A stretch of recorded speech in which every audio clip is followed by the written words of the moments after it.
Hello there retro heads, Benny Williams here for A Hermit's Hideaway. In this video we're going to look at two Commodore 64 games that were released by Psytronik software. They are homebrew games. One was released in 2016, the other one possibly was as well. Let me just check that. Yeah, both 2016 releases. And we're going to start off with My Life, and we're also going to be doing the loading screen and everything beforehand, because I know there's people out there that like that.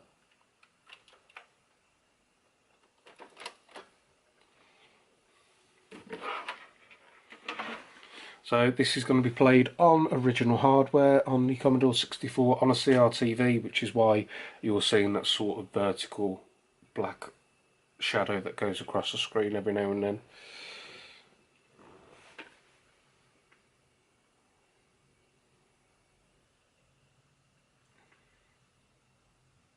I've had these games quite a few months now, and I didn't really try them out until probably about a month or so ago, but I probably should have checked them out sooner because I've really enjoyed these games, and I think they'd work really well on the Bar Top Arcade as well. When you buy these games, you do also get sent the ROMs for them. The ROMs you normally can't find on things like the Commodore Scene database, which, you know, it's their way of protecting their games, which I fully understand. I get that, and they should be able to. Protect their games.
So I thought I'd just be really quiet there throughout the loading screen and the music, because it's just A, great music, and B, a great loading screen. It's absolutely fantastic. And I'm just going to turn this down just a second, and I'm just going to read about inside the cover sleeve here and tell you what the game's about. So it says, my life. Eugene was a popular teenager, the girls loved him and the boys wanted to be like him. Over the years, however, life has taken its toll on poor Eugene. His hair has done a runner and his waistline has expanded, like a lot of us when we hit this age. On top of that, his whole week revolves around a job he can't stand and a boss who hates him. Every weekend he wakes up early and makes his way to the office. Sorry, that was every weekday, not every weekend. He hopes that he can find his keys, his car will start and he doesn't get a ticket from the evil security guards. Can you help Eugene stomp his way through the week so he can finally get that Friday feeling and then have a nice long lie-in?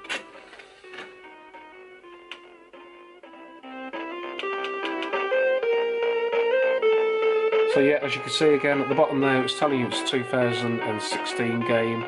It was designed by Trevor Story, who he does incredible games.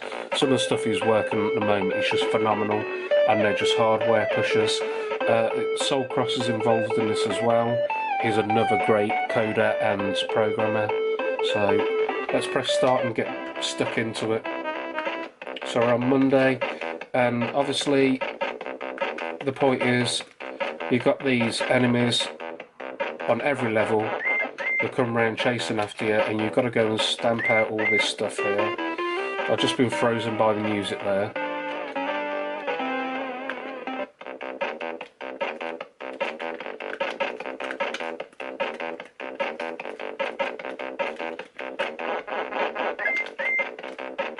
Just about missed that then.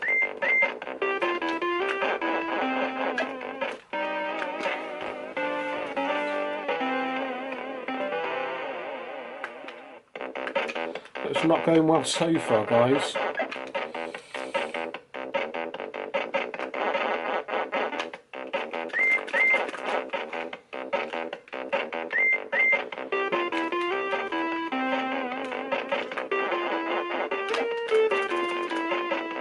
So a good thing about the music is when you get hit by it and stunned, you can shake your controller, the joystick rather, and you can snap out of it before the enemies come over and get you.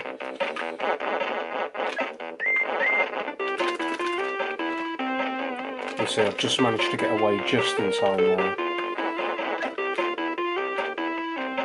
Try and lure that bin over to that side. Hopefully we're just about to it. We've got it. We can move on to the next level.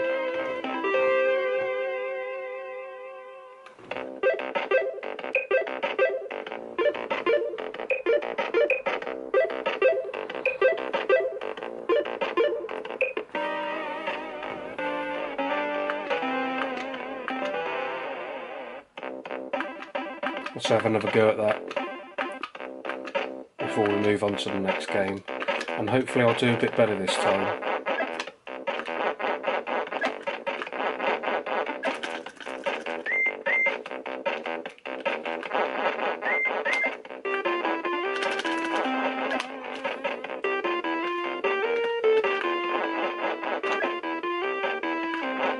This music sort of reminds me of something that should be on California Games or something like that, if you know what I mean. Oh, let's do a run out.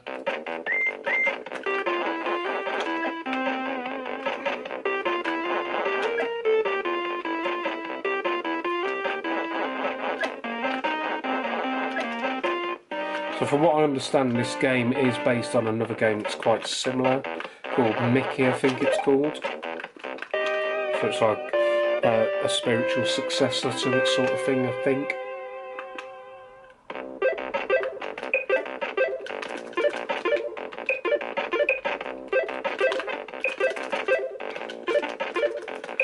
Oh no.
So I didn't manage to get much further than the second level on that.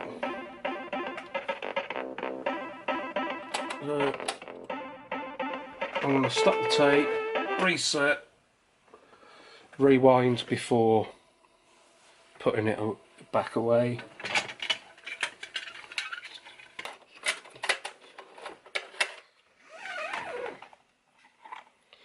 And this is a really lovely case. It was really well done, this was.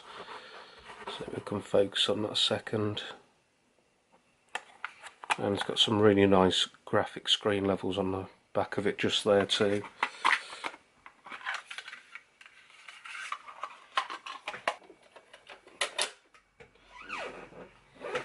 So the next one that we're going to move on to is another brilliant 2016 game from Psytronik Software, which is called Carling the Spider.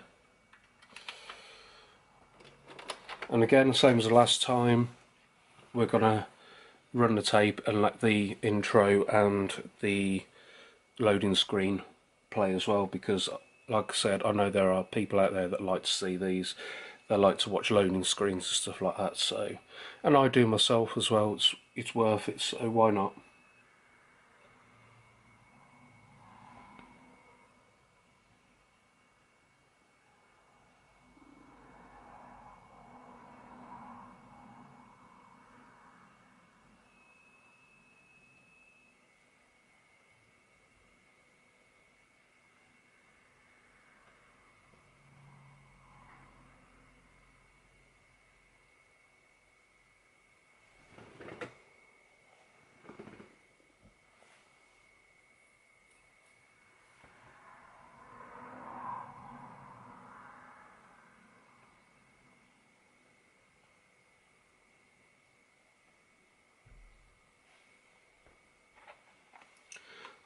So I'll see if I can find anything out about Carling the Spider while we're waiting.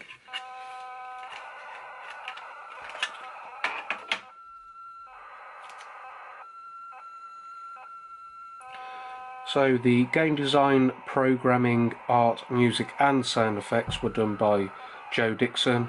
The cover art was done by Trevor Story, and this was created with support from Jason Kens-McKenzie from Psytronik Software. The loading art on this was created by Robin Levy, and it's based on the original Psytronik cover art by Trevor Story.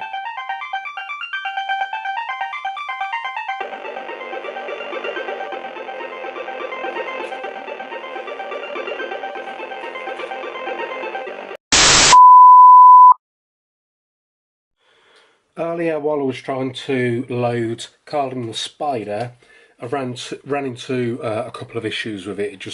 It wouldn't load, and I was trying to find out what was going on, and it was doing this error search thing, an automatic thing, and basically I tried the other side of the tape because it mentions about a dual band region tape deck or something like that, I think, in the game's manual, instruction manual. So I flipped it over to its other side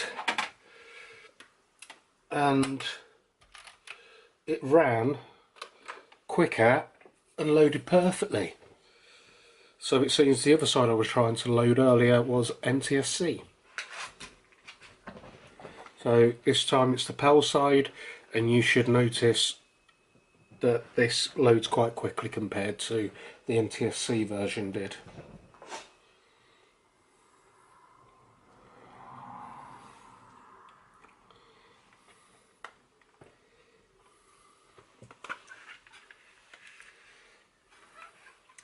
So once again, I was going to read through the story of Carling the Spider, but it was like 12 paragraphs, so I don't really want to bore you all too much, unless the loading screen is much longer than I thought it might be. But we'll just have a look at the gameplay and the objective. So your objective on each level is simple. Carling has to collect all of the diamonds and then escape the next level through the warp square. Making your job more complicated are the spikes and barbs that are littered throughout the levels, both of which kill Carling on contact. Then there's a real danger posed by the menacing balls of steel, the ruthless security system but built into the vaults. These balls come in different colours and will bounce around the level in various patterns. So there's quite a bit more to it than that, but we're stopped there because there's just loads and loads.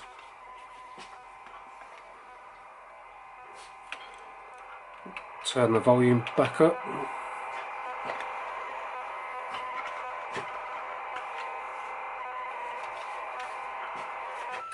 So for me personally, this is my favourite game of the two, and I'll explain why once it's loaded.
And there we go, the game was loaded. It took about 5 minutes all in all in the end, which wasn't too bad.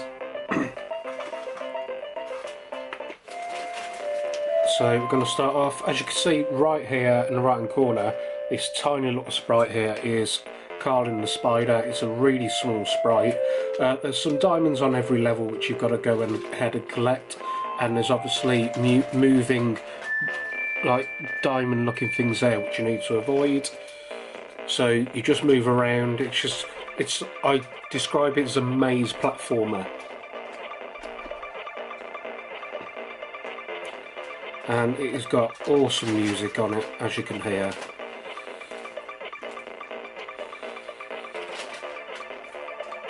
And one of the main reasons I prefer this so much even over My Life, even though I really enjoy My Life, it's a really good game, I'm not so good at it at the moment, I've still got to find my feet with it. It's the controls and fluidity of this game are just absolutely sublime. It's can't say the words now.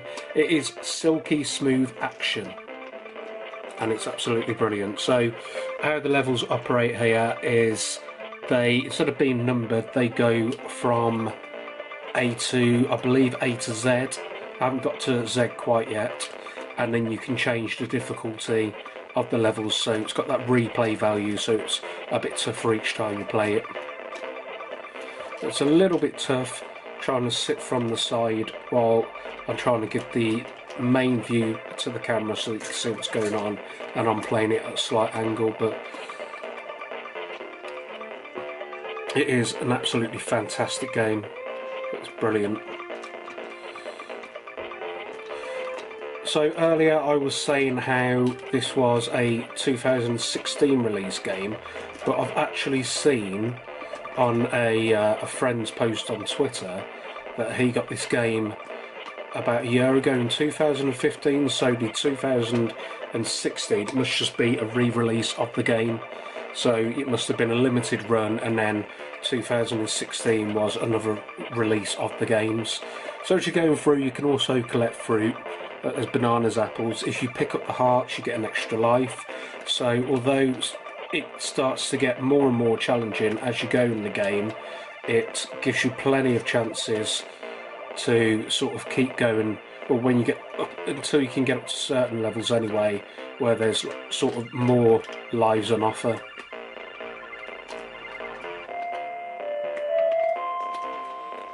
My older daughter, who is nearly 9 now, had a go on this earlier when she saw me playing it. She asked me if she could have a go, so I let her, and she was on it for about a good 20 minutes or so. She was really enjoying this game.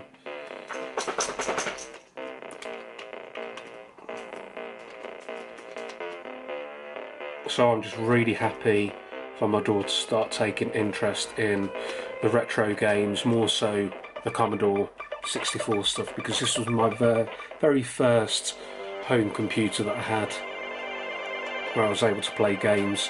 I saw my dad a few days ago when it was my birthday, and he mentioned to me that apparently we had a Spectrum, and I have vague sort of memories of it and playing it. I think there's a vague memory of having ATV Simulator on it, and also 180 the darts game.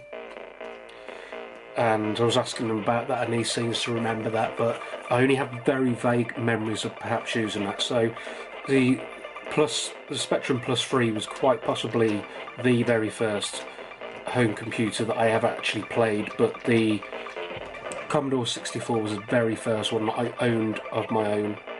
That was my own one.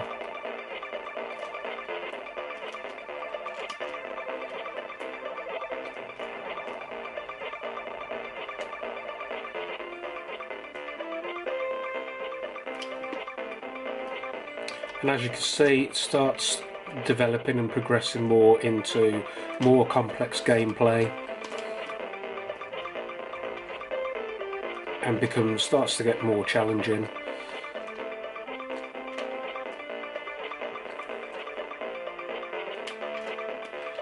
Don't seem to be doing too well at timing my jumps here at the moment.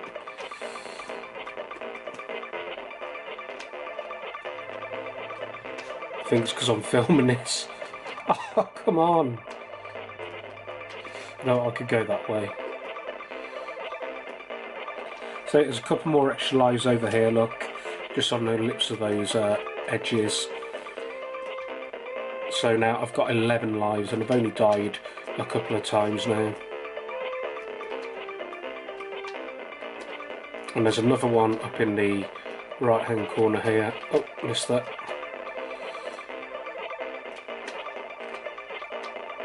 Got it.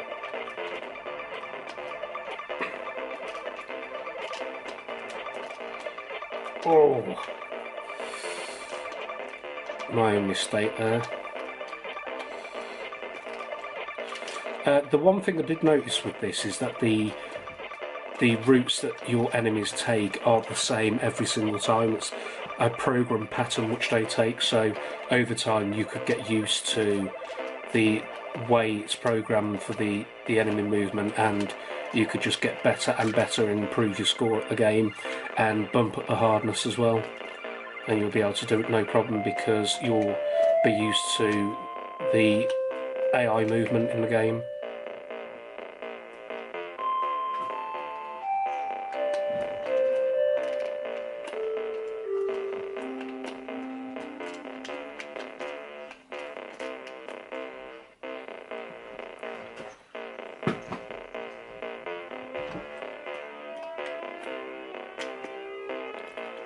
Didn't even notice the spikes on the floor then.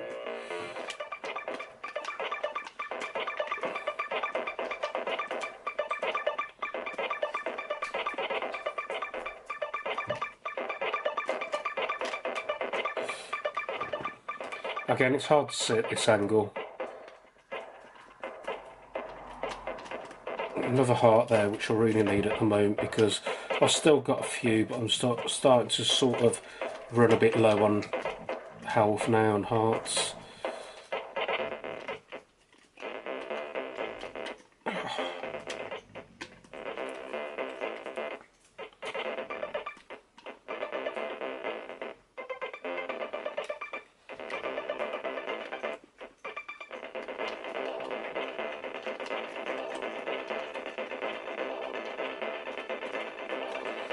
And I think this is as far as I got when I tried to play it earlier after trying it and loading it and trying it with my daughter. So I couldn't really get much further past this. And imagine there's something I've got to activate to get the disappearing blocks to load up. I'm just getting battered now.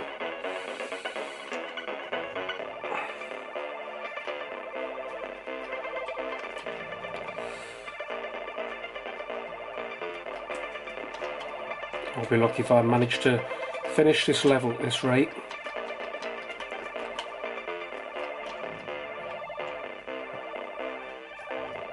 Oh.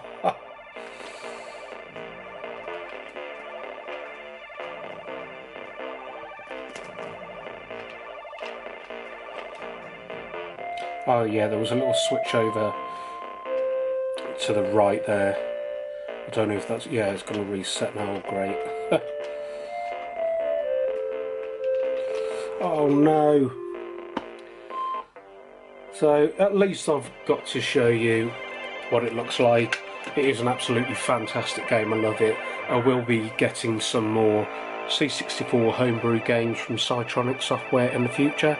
I really hope you enjoyed this video. If you did, please remember to give me a like, leave a comment, and also please consider subscribing. It will help me grow the channel and inspire me to carry on creating more content. So thanks very much guys, and I'll speak to you again soon. Bye bye.